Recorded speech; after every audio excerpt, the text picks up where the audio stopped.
Everyone, শুরু করছি আজকে একটা নতুন দিন নতুন ব্লগ। আজকে আমি যাচ্ছি কলকাতা। ছেলেটার একটা পরীক্ষা আছে, চান ঠান হয়ে গেছে, ভাত তরকারি ডাল সব কিছু নিয়েছি ওর জন্য। কতটা কি দেখাতে পারবো জানি না, কারণ যাদের সাথে যাচ্ছি তারা কেউই আমার ভিডিওতে আসবে না। এক তো আমার ছেলেও আসবে না, আমার হাজব্যান্ডও আসবে না। এই হচ্ছে ব্যাপার। আমি জাস্ট কোনো রকম শুরু করে দিলাম। আস্তে আস্তে আমি চেষ্টা করব সবগুলোকে ক্যাপচার করবার। দেখা যাক কতটা কী করি। চলুন তাহলে দেখি আজকে আমার দিনটা কেমন যায়। ভগবানের কাছে প্রার্থনা করি যেন আজকে আমার দিনটা খুব সুন্দর যায়।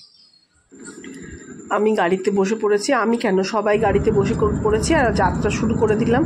সকালবেলা এত সুন্দর লাগছিল। আমরা 5:30টার সময় স্টার্ট করলাম, কারণ আমাদের সঙ্গে যারা গিয়েছিল তাদের একটু যেখানে যেতে হবে সেখানে একটু সকাল সকাল যেতে হবে। আর আমার ছেলের পরীক্ষা সেই 2টোর থেকে, কিন্তু ওদের জন্য আমাদেরকে একটু তাড়াতাড়ি বেরিয়ে যেতে হলো।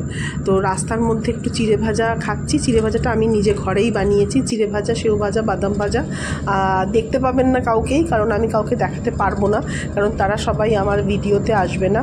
আর অনেক জায়গায় আমাকে ভয়েস ওভার দিতে হবে, তার একটাই কারণ, ওদের সাথে আমাকে কথা বলতে হয়েছে। তো সেই কথা বলার কারণের জন্য সেইগুলোকে সব ভয়েস ওভার, কারণ আমি চাইছি না, তারা যেহেতু আমার মানে আসতে চাইছে না আমার ভিডিওতে, কি দরকার তাদেরকে আনার।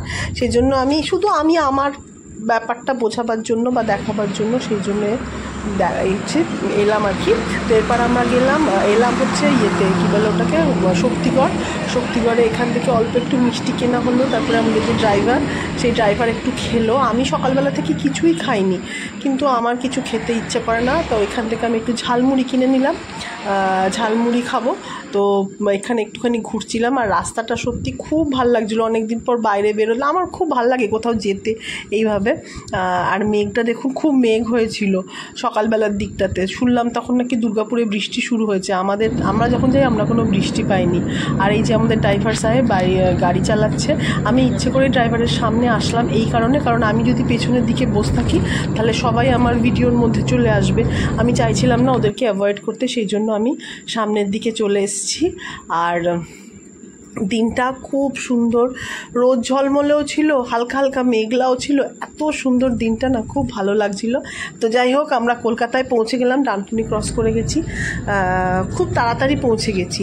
মাঝখানে রাস্তা তো খুবই খারাপ না, কারণ রাস্তা হচ্ছে চারিদিকে, সেই জন্য এখন দুর্গাপুর থেকে কলকাতা যেতে অনেক টাইম লেগে যাচ্ছে।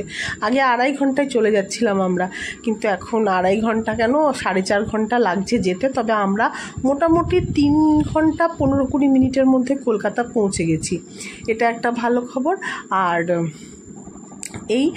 এই আমরা একটা সেতু পার হচ্ছি। আমার না কলকাতা খুব ভালো লাগে, বিশেষ করে চারিদিকে এত কিছু দেখার থাকে না। হয়তো যারা কলকাতার, জানি না কেউ কলকাতার আমার ব্লগ কেউ দেখেন কি না, তাদের কাছে হয়তো এগুলো খুবই নমিনাল, খুব সাধারণ মনে হবে, কিন্তু আমরা তো আর কলকাতাতে থাকি না, তাই আমাদের কাছে এটা একটা বিরাট বড় ব্যাপার। কলকাতা পৌঁছে গেছি, এখন একটা জায়গায় দাঁড়িয়ে আছি। এখানেও এসেছিলাম আমি বলেছিলাম, আপনাদের বলিনি অবশ্য, এখন বলছি, আমরা অনেকজন এসেছি সেই কাজের জন্য। আপাতত এখানে দাঁড়িয়েছি। আমার হাজব্যান্ড ভেতরে গেছে, ওখানে ওনার কাজটা নিতে গেলে তারপর আমি যাব আমার ছেলে যেখানে পরীক্ষা দেবে সেখানে। আর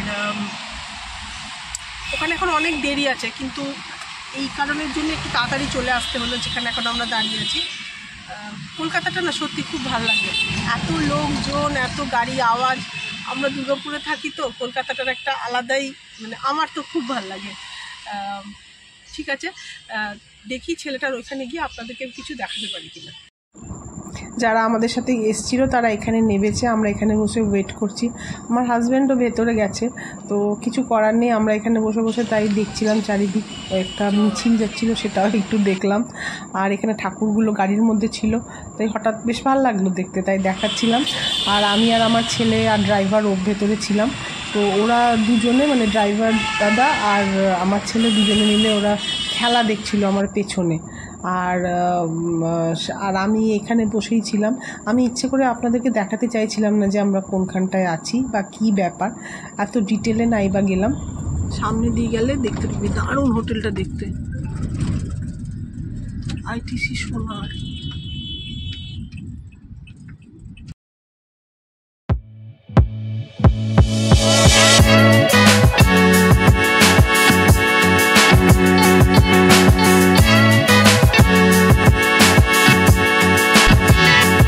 আমরা পৌঁছে গেছি।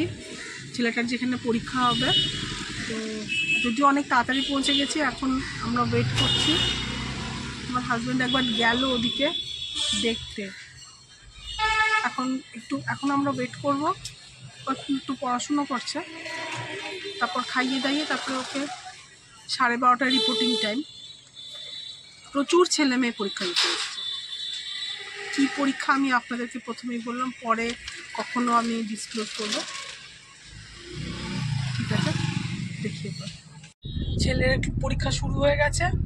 ওকে ওর যেখানে পরীক্ষা পড়েছে সেখানে ভেতরে ঢুকিয়ে দিয়ে ওর বাবা ওখানে রইলো। দিয়ে আমি আবার যাচ্ছি, কারণ আমি বললাম না আমাদের সাথে আরও বলেই দিচ্ছি কারা এসেছিলো। আমার ননদ আর নন্দাই এসছে, তো বড় ননদ আর নন্দাই ওরা দাঁড়িয়ে আছে। ওরাও একটা কাজেই এসেছিলো, ওদের কাজটা ওদের নামিয়ে দিয়ে আমি গেছিলাম আমার ছেলের ওখানে। যাই হোক, ছেলেকে খাইয়ে দাইয়ে আপনাদের আর দেখাতে পারলাম না কি খাইয়েছি। আমি আজকে সকালবেলা ঘুম থেকে উঠেই ওর জন্য একটু আলু পোস্ত করেছিলাম, আলু ভাজা নিয়ে এসেছিলাম, রুটি নিয়ে এসেছিলাম, আর সকালবেলাতে একটু ডাল ভাত আর আলু পোস্ত করে সকালবেলায় আমি নিয়ে এসেছিলাম। ভাগ্যিস নিয়ে এসেছিলাম, আমার ছেলে এখন যা শান্তি করে খেলো জিনিসটা আমার দেখে খুব ভালো লাগলো। ভাগ্যিস এনেছিলাম, কারণ এই রোদের মধ্যে গরমের মধ্যে যতই বাইরের খাবার খাক না কেন, এটাতে খুবই শান্তিকর ব্যাপার। মানে কলকাতায় এত দাঁড়াতে হয় না সত্যি, চারিদিকে মানে কখন থেকে ওখানে ওরা দাঁড়িয়ে আছে। এবার ওদেরকে আবার নেব, কারণ আমার ছেলের পরীক্ষা স্টার্ট হচ্ছে 2টোর সময়, 12:30টায় ছিল রিপোর্টিং টাইম। আর এখন যাব ননদ নন্দাইকে দিদিভাইদের নেব, নিয়ে এখন একটা গেস্ট হাউসে গিয়ে ওয়েট করব। তারপরে ছেলের পরীক্ষা স্টার্ট হবে 2টোর থেকে আর শেষ হবে 5টায়। তারপরে ছেলেকে নিয়ে তারপরে যাওয়ার চিন্তা। এখন জানি না পরপর কী হবে, আমি এখনও কিছু খাইনি, দেখা যাক। ননদকে নিয়ে আসার সময় এই জিনিসটা দেখলাম, তো ননদ আমাকে জানালো যে এইটা নাকি ব্যাঙ্গালোরেও রয়েছে। মানে স্ট্রাকচারটা দেখুন, এইখানের ফ্ল্যাটের এক একটা দাম ওপরতলায় নিয়েছে একজন, ওনাদের চেনা জানা, 2.5 কোটি টাকা নাকি দাম। আর এই যে মাঝখানে এখানে যে জায়গাটা রয়েছে সেই জায়গাটা নাকি সব কিছু রয়েছে। আর এইগুলোর মানে শুধু 2.5 কোটি যে দাম, আর কিচ্ছু দিচ্ছে না, শুধু স্ট্রাকচারটা দিচ্ছে। কি অবস্থা, মানুষের হাতে কত পয়সা চলে এসছে। গেস্ট হাউসে এসছি আমরা আপাতত, কারণ ছেলেটা তো পরীক্ষা দিয়ে ছাড়বে 4:30 নাগাদ। তো ততক্ষণ আমরা কি করব, এখন বাজে মাত্র 1টা মনে হয়। তো দিদিভাইকে নিয়ে চলে এসেছি। এখন আমরা এখানে একটা রুম ভাড়া করলাম, সেখানে কিছুক্ষণ বসবো। খাবার দাবার তো সঙ্গে আছে, ওইগুলোই খাবো। চলুন আপনাদের রুমটা একটু দেখিয়ে দিই। এই আমাদের রুম, এই রুমটা নেওয়া হয়েছিল। তো এমনি ছোটোর মধ্যে সুন্দর, কয়েক ঘন্টার জন্য থাকবো, তো সেই জন্য একটা রেসিডেন্স, একটা সল্ট লেকে, কারণ আমরা গেছিলাম আমার ছেলের পরীক্ষাটা সল্ট লেকে সেক্টর 5-এ পরীক্ষাটা ছিল। এটা সেক্টর 2 জায়গাটা, খুব ভালো জায়গা। গলাটা এখনও ভালো হয়নি, কথা বলতে মাঝে মাঝে অসুবিধা হয়। তো আমরা এখানে কয়েক ঘন্টা ওয়েট করলাম। এখানে খাবার দাবার আমরা কিছু কিনিনি, আমি এগুলো সব বানিয়ে নিয়ে গেছিলাম। রুটিটাকে ঘি মাখিয়ে দিয়ে নিয়েছিলাম, আর আলু ভাজা। সকালবেলার থেকে তো সেরকম কিছু খাইনি। মুড়ি কিনলাম, মুড়ি খেতে পারিনি। চিড়ে ভাজাও 2-1বার খেয়েছি, তারপর আর খাইনি। যাই হোক, ছেলের পরীক্ষাটা শেষ হয়ে গেল। ছেলের এগুলো আমি কিছু দেখাতে পারলাম না, কারণ আপনারা তো বুঝতেই পাচ্ছেন, তার জন্য আমাকে ক্ষমা করে দেবেন। আমি কাউকে সব কিছুটা দেখাতে পারি না, শুধু নিজের যেটুকু সেটুকু। আর এটা একটা নতুন, আমি জানি এটা আপনারা সবাই চেনেন, এটাকে মনে হয় বিশ্ব বাংলা বলে। বিশ্ব বাংলা এখানে একটা রেস্টুরেন্ট আছে। আমার খুব ইচ্ছা যদি কোনো দিনও সম্ভব হয় এই রেস্টুরেন্টে আসার। এই যে পাশে একটা লিফট আছে, এই লিফটের ওপরে এই গ্রিন কালারের যে রিংটা আছে, এটা একটা রেস্টুরেন্ট। আমার খুব ইচ্ছে এখানে থেকে বসে খাওয়ার। জানি না কোনো দিনও আমার কপালে হবে কিনা, ঠাকুর করুক যেন নিশ্চয়ই হয়।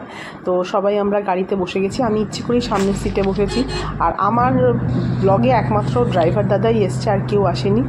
এই সাইড দিয়ে বেলুড় মঠ দেখা যাচ্ছিল, আর গঙ্গার উপর দিয়ে যাচ্ছিলাম, তার একটা আলাদাই আনন্দ, আলাদাই অনুভূতি। তাই ঠাকুর প্রণাম করছিলাম বলে এই দিকটা দেখাচ্ছিলাম। আর খুবই সুন্দর রাস্তা। এরপর আমরা গেলাম হোটেল নবান্ন, কারণ সকাল থেকে সেরকমভাবে খাওয়া হয়নি। আমি একটা ধোসা খেয়েছি, ওরা খেলো মানে চিলি চিকেন আর নান। আমি ওইসব খাইনি কিছু, শরীর খুব খারাপ লাগছিল, প্রচণ্ড অম্বল হয়ে গেছে। খাওয়ার পর সারা রাস্তা বমি করতে করতে বাড়ি ফিরেছি। সবই ভালো ছিল, শেষটা একদম ঘেটে গেল আমার জীবনটা। আমি আর আপনাদেরকে সেই জন্য সে কিছু দেখাতে পারলাম না। কেমন লাগলো আমার ভিডিওটা অবশ্যই বলবেন। চেষ্টা করলাম একটা সুন্দরভাবে দেখাবার। দেখা হবে তাহলে একটা নেক্সট ভিডিওতে। ঠাকুরকে দিয়েই শেষ করলাম।